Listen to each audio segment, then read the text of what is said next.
Okay, good morning. I'm Miss Fran. This is Reed Memorial Library, and I'm so happy that you're here for Storytime today. We have a lot of really good books, and I'd like to sing our welcome song so we can look at some of those books. I love stories. Okay, so will you sing with me? If you'd like to read a book, clap your hands. If you'd like to read a book, clap your hands. If you'd like to read a book, come on close and take a look. If you'd like to read a book, clap your hands. If you'd like to read a book, stomp your feet. If you'd like to read a book, stomp your feet. If you'd like to read a book, come on close and take a look. If you'd like to read a book, stomp your feet. If you'd like to read a book, shout hooray, hooray! If you'd like to read a book, shout hooray, hooray! If you'd like to read a book, come on close and take a look. If you'd like to read a book, shout hooray, hooray! Yay, I love books. I am so happy about them. So, I have to tell you something that you might not know. Did you know that before we have our next story time, we're going to have a really special day called Valentine's Day? You guys know what Valentine's Day is, right? Yeah? That's right. Valentine's Day is when we tell people that we love them. It's a good time just to say that. Everybody needs to know that they're loved, right? And so we're going to do a little bit about Valentine's Day. Oops, I put my glasses on upside down. That doesn't work. So, yeah. So, I picked a book this morning. It's called Me and Mama. It's about a little girl and her mother. But just because it's about a little girl and her mother, it could be about anybody. It could be about a little boy and his mother, or a little boy and his father. And you'll see that this family has more than just the mama and the girl. Can you tell what they're doing on the cover? Do you know what game they're playing? Hide and seek. That's right. Watch what happens when we open it out. And you see the back. Look, peekaboo. Isn't that good? This book is by Cosby A. Cabrera. And you can see here, she won 2 different awards for this because of the beautiful pictures that she has in it. This is called Me and Mama. And look, on the end paper here, you can see big ice cream cone, little ice cream cone, a big woman's swimsuit, a little girl swimsuit, a big fork, a little fork. She's comparing things that maybe her mama would use with things she would use. Here's a bowl of cereal, a big bowl, a little bowl, a big bike, a little trike. There's a lot of things that we use that we do the same things with, but they're smaller or bigger. Me and Mama. Ah. You can see how beautiful the pictures are. Good morning to you, sings Mama, bright as sun. Sometimes she sings it like the birthday song. I've tiptoed to where she is in the house. It smells like cinnamon. Papa and Luca are still asleep, but I want to be everywhere Mama is. Can you tell what Mama is doing? Can you tell what she's using?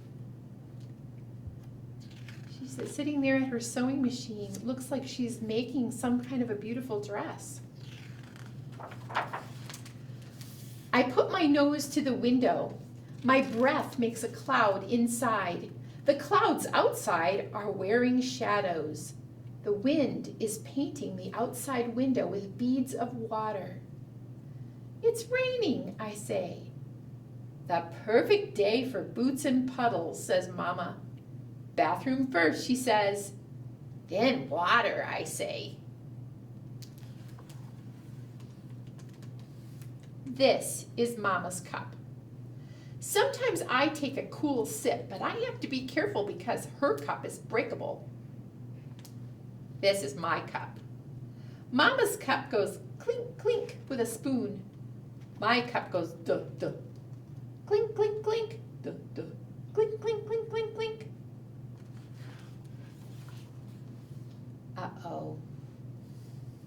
Sometimes things break, Mama says.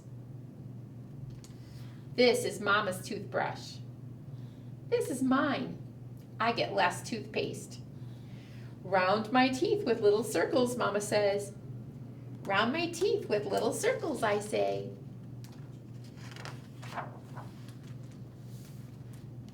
It's shower and dress time. Mama holds up my towel. A shower is warm rain that gets you going. Mama and I both have silver dresses. I wear mine with silver shoes. They're my favorite. Today is not our silver dress day, Mama tells me.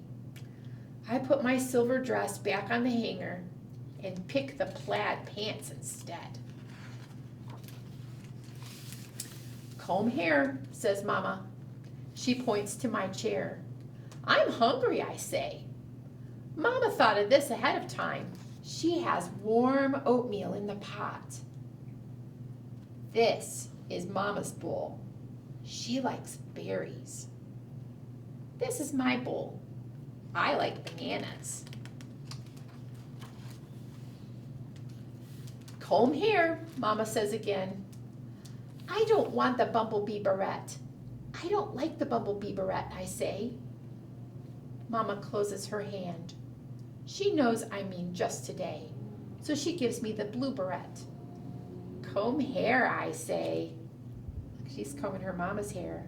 I point to Mama's chair. Mama smiles. I give Mama the purpley pink barrette. It matches her dress. She calls it fuchsia. Out we go, I say. Max is waiting. These are my rain boots. Those are Mama's. Mama's rain boots are bigger than mine, and they're red. I watch for Max's tail before I close the door. Max doesn't wear boots. Can you figure out who Max is? Can you see? Oh yeah, he's the dog. Very good. Outside, a pecker pecks. That's a pileated woodpecker up there. The sidewalk is longer than it is wide.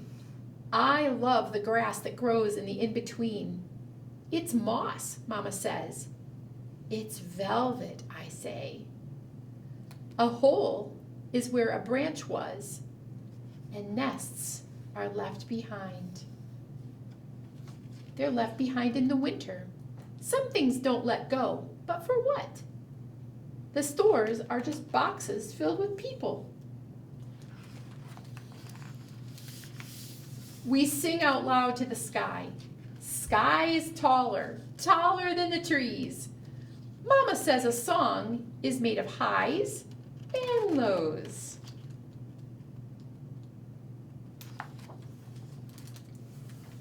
Splash. That looks like fun. Do you like to splash in puddles? Yeah, me too. The outside clouds are pink with a sleepy sun. The day and our good are done. Mama puts me and Luca to bed. Our day is done earlier than Mama's and Papa's. It's just that way when you're growing. Mama reads to us, and I read to Mama. I begin each story with sometimes. Mama laughs. She throws her head back and shines her teeth, and I laugh too. There's Luca. He's pretending that he's made his hands into a bird, kind of like a shadow puppet. You're my best girl, Mama whispers. Luca is already asleep. I slip through the blanket tunnel that she closes up by my chin. There's the kiss. I love you, Mama, I yell. She turns off the light. My mouth gets sleepy first.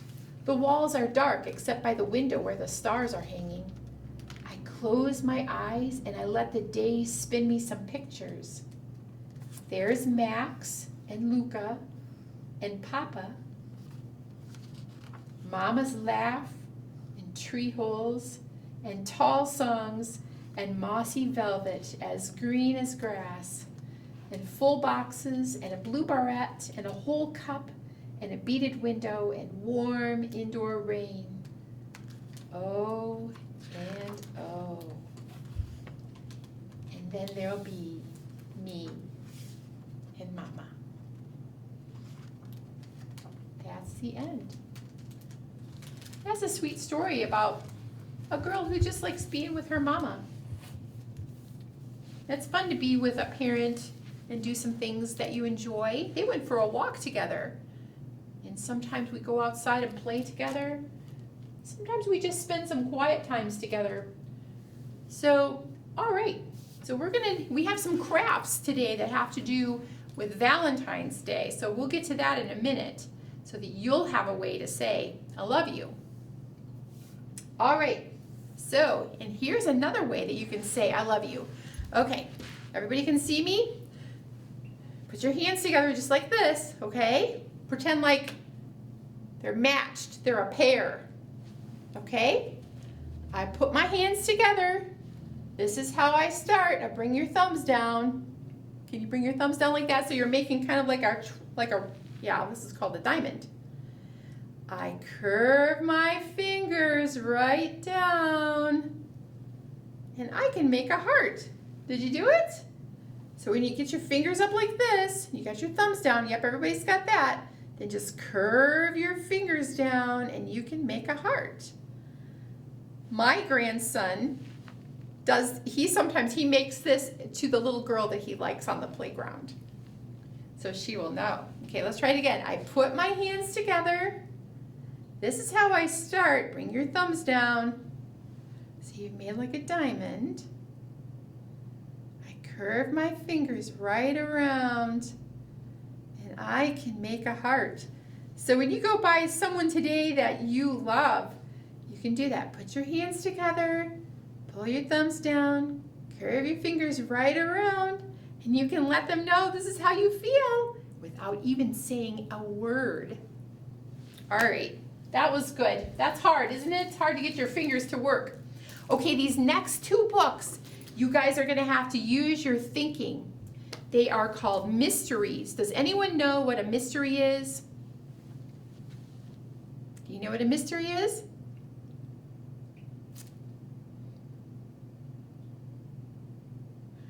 You know what kind of a mystery it is? You don't. Okay, I will tell you what a mystery is. A mystery is when something is happening, but you don't know why. And you try to use your thinking skills to figure out what is going on. So this book is a mystery. It says, never follow a dinosaur. And look, there's two children down here and they're thinking thoughts. This is by Alex Latimer. Look, they're following some footprints that they see. We could follow footprints in the snow outside, couldn't we? I have a lot of footprints in my backyard from animals that have been walking around out there. Never Follow a Dinosaur by Alex Latimer. Now you guys be listening to the clues and seeing how they're thinking about them and see what you think. One afternoon, Joe and his sister Sally spotted a strange set of footprints. Who do you think made those? Asked Sally. Joe took a closer look. Given the size and shape, I think they must certainly have been made by a dinosaur. See?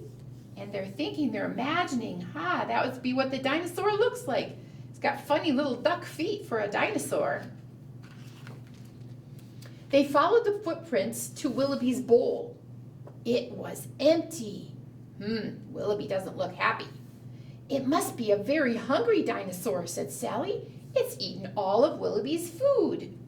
Oh, and there he has a grumbly tummy. They're imagining it's a dinosaur, and its tummy is going, I'm hungry. They followed the footprints into the yard. Look how deep they are, said Joe. It must be a hungry, heavy dinosaur to have made such deep footprints. There's what they're imagining. They're using their thinking skills, trying to figure it out. Do you think it's smart to follow a hungry dinosaur? They followed the footprints right through Dad's fish pond. It seems to like water, said Sally. So here's what they're imagining. So it's a hungry, heavy, swimming dinosaur. Look, he's got his little floaties on and his rubber duck. A little farther on, the footprints became all squiggly and overlapping. What happened here? Asked Joe. Probably some sort of a dance, said Sally. I'd say it's a hungry, heavy, swimming, dancing dinosaur. Look, he's playing music. Oh boy, that's pretty crazy. What are all those leaves doing on the ground? Asked Sally. Excuse me. The dinosaur must have bumped his head on that branch, said Joe. So maybe it's a hungry, heavy, swimming, dancing dinosaur with a headache. Ugh, that looks terrible. And look, said Sally. Now there are only left footprints. He must have kicked his foot on this rock and hopped around in pain, said Joe. So it's a hungry, heavy, swimming, dancing dinosaur with a headache and a sore foot. Boy, that poor dinosaur. And then a little farther along, the footprints stopped altogether. Sally and Joe looked around for the hungry, heavy, swimming, dancing dinosaur with a headache and a sore foot, but it was nowhere to be seen. They trudged home, thinking of all sorts of explanations. They're using their thinking skills. Well, they didn't think that it had been hit by a meteorite, or magicked away by a magician, or taken away by aliens.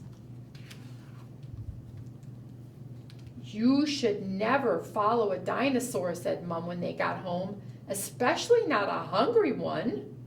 And it probably wasn't a dinosaur at all, added Dad, because they're extinct. But Sally and Joe were convinced it was a dinosaur, and they were going to prove it. I know, said Sally. Let's build a trap and catch it.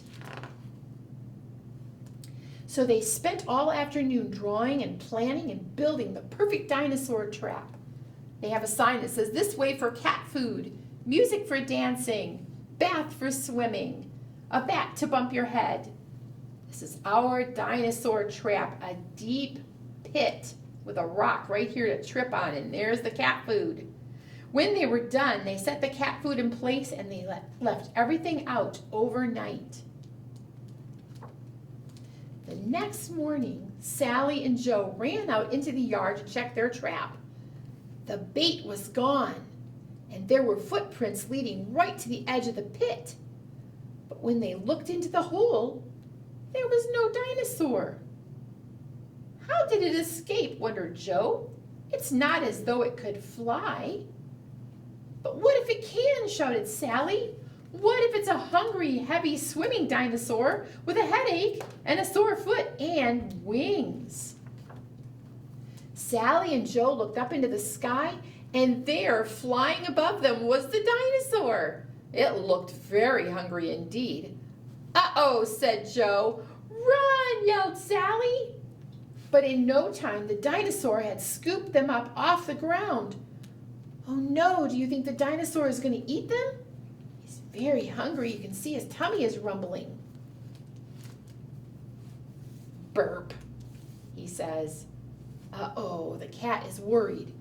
So you see, the reason you should never follow a dinosaur is that some dinosaurs are just plain hungry." Oh, look, the kitty cat is crying. However, luckily for Sally and Joe, once this hungry, heavy, flying dinosaur had soothed its headache, put a bandage on its sore foot, finished its dance, and had a refreshing swim, all it needed was some help baking cakes. So Sally and Joe helped the dinosaur make and eat lots of delicious goodies. Yum, yum. Look, his arms were too short. He couldn't reach the flour. Too short to reach the bowl.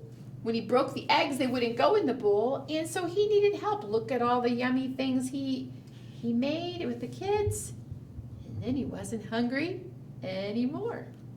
So it was a mystery, wasn't it?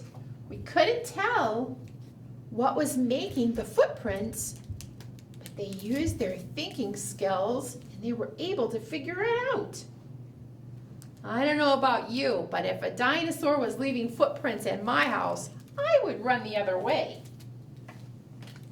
All right, we have a dinosaur poem to do, and I need everybody, you can stand up if you want to, or you can just sit in your chair. That's okay with me. This is called Dinosaur, Dinosaur.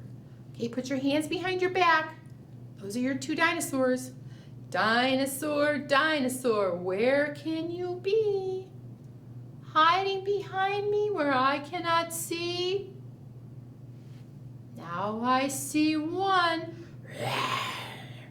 I've been waiting for you. Are you going to be a scary dinosaur?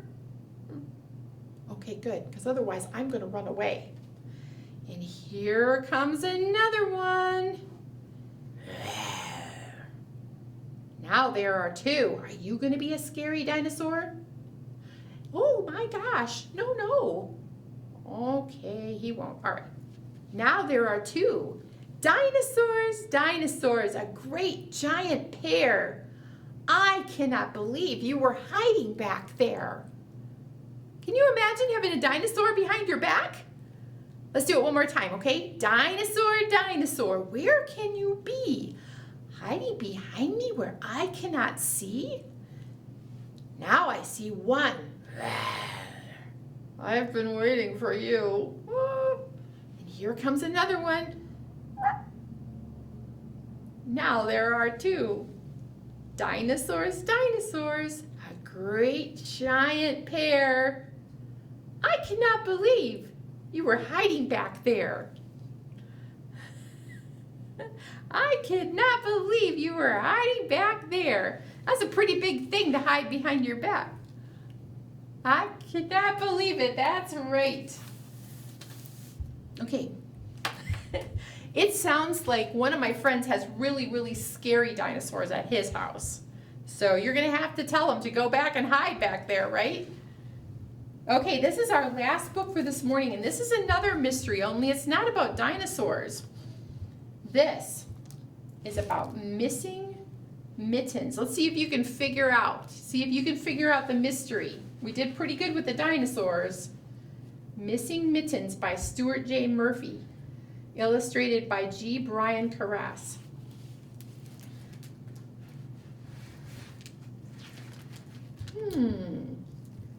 He only has one mitten, and it's snowing outside.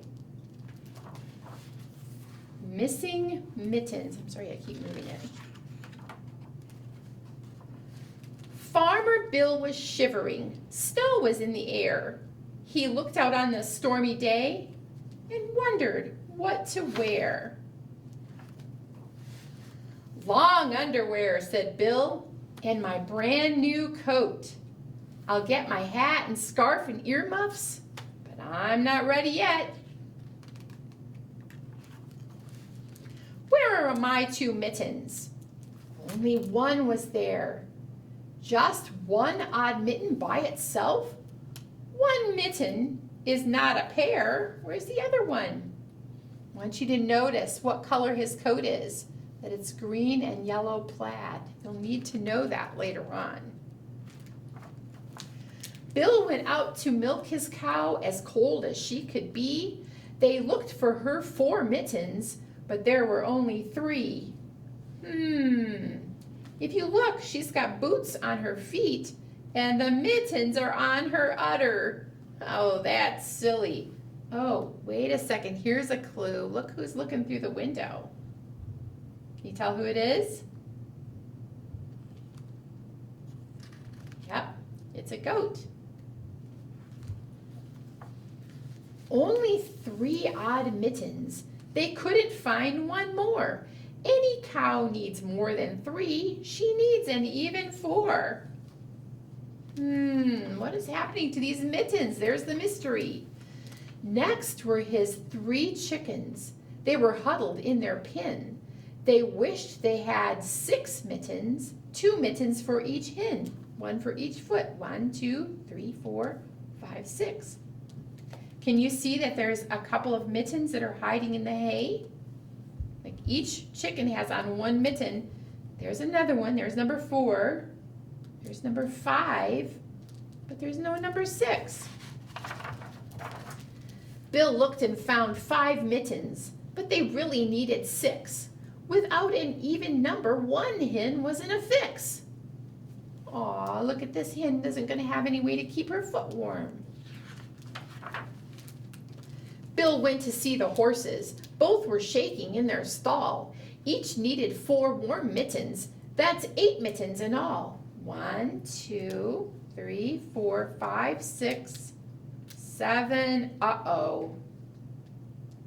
Look here. Do you see this picture? There's Bill in the barn with the horses. Who's this? What is hanging out of his mouth?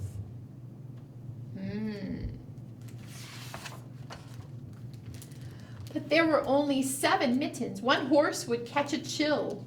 7 mittens for 8 hooves. How very odd, said Bill. Where were the missing mittens? How could they be found? A mitten thief has been here. Bill scratched his head and frowned. Okay, now have you been using your thinking skills? Who do you think has been stealing the mittens? Ah, someone said the goat. We'll see if you're right. We must get back our mittens. Hey, what is that goat doing? This is no time for breakfast. But it looks like he is chewing. Oh no, he's chewing up all those mittens. That's what a goat will do. Sometimes they chew things they're not supposed to. Now every hand and foot and hoof was snug and toasty warm, and everything was fine again. Got all the mittens hanging up to dry. They've got all the cups of hot cocoa on the stove. Look at look in the window. What's the goat doing now? You're very good. He has Bill's jacket. Everything was fine again until the next big storm, right? Because the goat is there chewing up Bill's new jacket. Oh, you naughty goat. And that is the end. You did good. You figured it out. That was a book about a mystery, and you were able to figure it out using your thinking skills. That's great. All right, the missing mittens. Okay, so in your craft kit or your Storytime kit today, you have 2 different Valentine crafts. One of them is just a paper that you can color, and then you need someone to help you if you don't know how to write yet. If you know how to write, that's great. You can help everybody else. And this says, I love you. And it's a big parent dinosaur and a smaller child dinosaur. And there's things that you can have someone help you fill in, like it says, I love it when you, do you love it when your parent does? Or you could give this to your grandma or your grandpa. Or you could give it to a big brother or a big sister. So that one's one that you need a little help to work on. And then this one, I don't have all the pieces here, but you can color this and then you make it into a heart. There's 3 different shapes of hearts that are glued together and colorful. And then you can make this and give it to someone or hang it on the refrigerator. So those are some fun things that you can do for Valentine's Day. All right, so next week, be looking at a snowflake on your jacket and see how many points it has. Okay, I'm really glad you came today. Let's sing our goodbye song, okay? Will you sing with me? I'm glad you came today. I'm glad you came today. I hope that you will come again. I'm glad you came today. I'm glad you came today. I'm glad you came today. I hope that you will come again. I'm glad you came today. I'll see you next week.